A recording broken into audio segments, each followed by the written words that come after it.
आप देख रहे हैं दुनिया भर की खबरें और ये रही आज की सुर्खियां। थाड हुआ फेल, तेल अवीव में साइलेंस बच गए, हूथी ने किया मिसाइल हमला।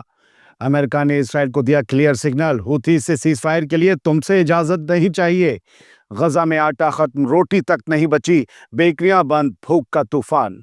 यूके के एमपीज का धमाका, अपनी हुकूमत से कहा इसराइल को हथियार दोगे तो वॉर क्राइम्स के लिए रहो तैयार। ईरान अमेरिका न्यूक्लियर टॉक्स का चौथा राउंड हुआ फाइनल, ओमान में होगी मुलाकात। पंजाब के अमृतसर में धमाके, एलओसी पर चल रही गोलियां, क्या जंग का आगाज हो गया है? और इंडियन आर्मी का बयान, पाकिस्तान ने की 300 ड्रोन्स की बारिश, आर्मी फुल अलर्ट। और साउथ वन इंडिया में आप सभी का खैर मकदम है। आपके साथ में आदिल खान आजाद। आज है 9 मई 2025 और आप देख रहे हैं रात का prime time show, special prime time show दुनिया भर की खबरें। तो चलिए शुरू करते हैं दुनिया भर की खबरों का ये सफर तफसील से, और बड़ी खबर से करते हैं शुरुआत। इसराइल का यूएस मेड थार्ड सिस्टम फिर से फेल हो गया है, उस पर फिर फालिज का अटैक हुआ है। वो इस बार भी कुछ नहीं कर पाया और इस बार भी यमन की मिसाइल ने इसराइल में अपना निशाना लगा दिया। ईरान की प्रेस टीवी की खबर पढ़ें तो यही कह रही है।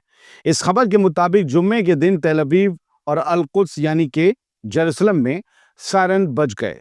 लोग दहशत में शेल्टर्स की तरफ भाग गए, लेकिन थर्ड मिसाइल डिफेंस सिस्टम मठूसों की तरह सिर्फ तमाशा देख रहा था। इसराइल की मीडिया के मुताबिक ये दूसरी बार है इस हफ्ते में कि अमेरिका का ये महान, महंगा और सुपर एडवांस सिस्टम यमनी मिसाइल को नहीं रोक पाया। तेल अवीव के ईस्टर्न इलाकों और अल कुद्स के अंदर तक धमाके रिपोर्ट हुए हैं। मिसाइल ने अपना काम कर दिया, लेकिन थार्ड ने सिर्फ हवा में आंख मिचोली की, प्रेस टीवी कहता है। और आयरनी ये है कि ये वही सिस्टम है जिसमें हजारों करोड़ डॉलर लगाए गए हैं और जिसका नाम सुनते ही मिसाइलों को घूम जाना चाहिए था 360 डिग्री में, मगर ये हो ना सका और अब तो ये आलम है। खैर छोड़िए, अगली खबर का रुख करते हैं। उधर इसराइल का अपना ही अलग दावा है, जिसके मुताबिक तेल अवीव से लेकर जेरूसलम तक सायरन बज गए, लेकिन इस दफा आईडीएफ ने हूथीज की मिसाइल को हवा में ही मार गिराया। यमन से छोड़ी गई ये मिसाइल सना एयरपोर्ट पर इस्राएली स्ट्राइक के बाद हूथीज का पहला हमला है और इस्राएली फौज का कहना है कि उन्होंने इसको इंटरसेप्ट कर लिया, मतलब मिसाइल को रास्ते में ही गिरा दिया गया। लेकिन सवाल यह है कि सायरन्स पूरे मुल्क में क्यों बज गए? क्या मिसाइल सिस्टम बिल्कुल आखिरी वक्त पर आकर काम करता है, या फिर ये सिर्फ दिखावा है ताकि लोगों को लगे कि सब कुछ ठीक है, सब कुछ कंट्रोल में है? और एक सवाल और है कि इसे गिराया किसने, क्योंकि ईरानी मीडिया के मुताबिक तो थर्ड उस वक्त आराम फरमा था। बढ़ते आगे, इसराइल में अमेरिका के एम्बेसडर हकबी का नया बयान सामने आया है। उन्होंने कहा है कि हूथी से डील के लिए हमें इसराइल की इजाजत की जरूरत नहीं, हम खुद मुख्तार हैं और हम अमेरिका हैं। अनामडी किया। इसराइल में हैरानी का माहौल है और वजह है एक डील जो अमेरिका ने यमन के हूथी ग्रुप के साथ की है। द टाइम्स ऑफ इसराइल के मुताबिक एक टीवी इंटरव्यू में अमेरिका के एम्बेसडर माइक हकबी ने खोल कर कह दिया है कि अमेरिका को हूथी से डील करने के लिए या कोई भी किसी तरह की बातचीत करने के लिए इसराइल से किसी तरह की इजाजत लेने की या परमिट लेने की जरूरत नहीं है। और सबसे बड़ी बात, हकबी ने यह भी साफ किया कि अगर हूथीस इसराइल पर हमला करते हैं तो अमेरिका तभी रिएक्ट करेगा जब उन हमलों में अमेरिकन सिटीजन्स को कोई नुकसान होगा। हाँ, इसराइली सिटीजन्स को हो, अना माफी मसूल। इसराइल के लीडर्स के लिए ये एक मुश्किल और हैरान कुन मैसेज है, खासकर जबकि तेल अवीव में यह माना जा रहा था कि अमेरिका इसराइल की हर फ्रंट पे सपोर्ट करेगा, खास तौर पे हूथीज जैसे ग्रुप्स के खिलाफ। इस डेवलपमेंट ने इसराइल और अमेरिका के रिश्ते में एक नया स्ट्रेस क्रिएट कर दिया है, जबकि दोनों मुल्क अलग अलग फ्रंट्स पे मिडिल ईस्ट में एंगेज्ड हैं। सबसे बड़ा रिफ्ट आया है अमेरिका और हूथीज के बीच सीज फायर से। लेकिन अमेरिका और हूथीज के बीच सीज फायर की वजह आखिर है क्या? एक और वजह बताऊं। एक दिन पहले की खबर देखिए, क्या लिखा है। एनबीसी न्यूज के मुताबिक अमेरिका, यूएस ने यमन में हूथीज के खिलाफ $1 बिलियन से ज्यादा खर्च किया, लेकिन कोई खास कामयाबी नहीं मिली। बायलाइन पढ़िए, स्ट्रेटेजिक फायदा ना मिलने पर ऑपरेशन रोक दिया गया। रीजन में टेंशन्स और वाशिंगटन में कंफ्यूजन बढ़ गई थी। अमेरिका का घाटा हो रहा था रेड सी में। 2 F-18 डूब गए, गोते खा रहे हैं, मछलियां उन पर समल्ली ले रहे हैं। बैठे हुए हैं उनके ऊपर अंदर खेलने। आहा, क्या चीज मिली, इतना घाटा झेल लिया, और वो भी किसके लिए? अमेरिका का तो कुछ नहीं हो रहा था, वो इसराइल के लिए आया था। तो अब उन्होंने कहा कि ठीक, अपना अपना देख, या मेरे शेख, ठीक है। अब बात गजा की कर लेते हैं। गजा में आटा खत्म है, सारी बेकरीज बंद हैं, और इसराइल की रोक के बाद कहत का मंजर है। इसराइल के पूरे गजा पर ब्लॉकेड के बाद अब हालात और भी खौफनाक हो गए हैं। रोटी बनाने वाली गजा की तमाम बेकरियां बंद हो चुकी हैं, क्योंकि आटा और फ्यूल दोनों मुकम्मल तौर पर खत्म हो चुके हैं। आटे से रोटी बनती है, लेकिन रोटी सिकती कैसे है? फ्यूल से चूल्हा जलता है, फ्यूल भी खत्म है। बेकरी के मालिक जो हैं वो अब इधर उधर घूम रहे हैं, लेकिन बेकरी ओनर्स एसोसिएशन के चीफ अब्दुल नासिर अल अजामी क्या कहते हैं वो सुनिए। उन्होंने सफा न्यूज एजेंसी को बताया कि गजा में आटे का स्टॉक बिल्कुल जीरो है, कोई बेकरी काम नहीं कर रही। पहले वर्ल्ड फूड प्रोग्राम की मदद से 25 बेकरियां चल रही थीं, लेकिन अब उनमें से एक भी नहीं चल रही 25 में से। साथ ही 70 ऑटोमेटेड बेकरियों में से 25 को इसराइल के हमलों ने तबाह कर दिया, खासकर रफा और गजा के नॉर्दर्न इलाकों में। तकरीबन 50% फैमिलीज के पास भी अब अपना आटा नहीं बचा है। बेकरी छोड़िए, लोगों के पास जो निजी आटे के बैग होते हैं वो भी खत्म हैं। इस तरह से हम देखें तो गजा की लगभग 11 लाख की आबादी के पास रोटी का टुकड़ा तक नहीं है। लोग पहले कम्युनिटी किचन्स पे डिपेंड थे, लंगर खानों पर, लेकिन वो भी बंद हो चुके हैं।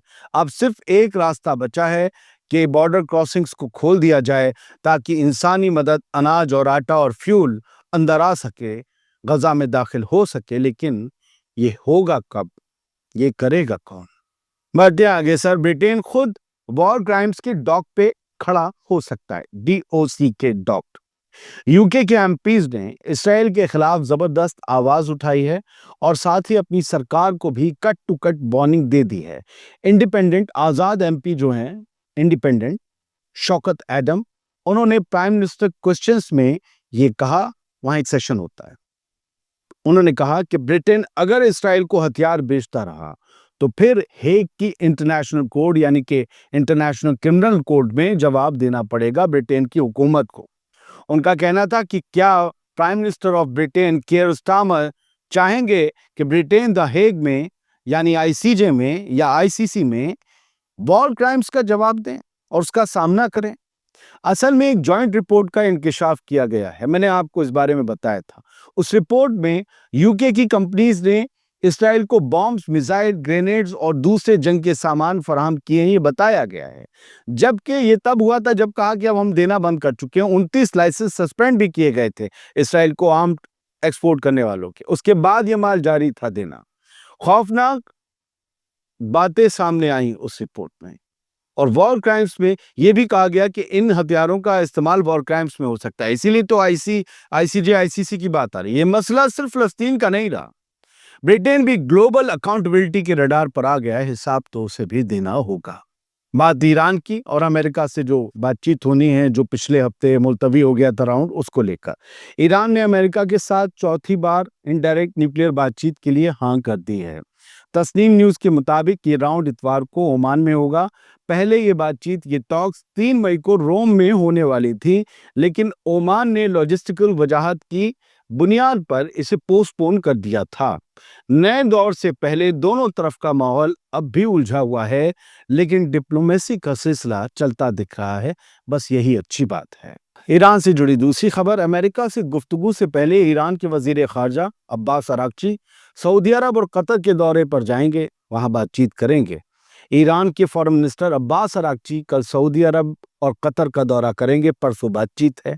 ईरान की फॉरेन मिनिस्ट्री के स्पोक्स पर्सन इस्माइल बागई ने जुमे को ये इत्तला दी, इस बात की तस्दीक की कि अराक्ची जा रहे हैं 2 अरब ममालिक, जिन्हें लोग मुंह भर भर कर गालियां देते हैं। खैर छोड़िए, अराक्ची रियाद में सऊदी हुक्काम से अहम मुलाकातें करेंगे।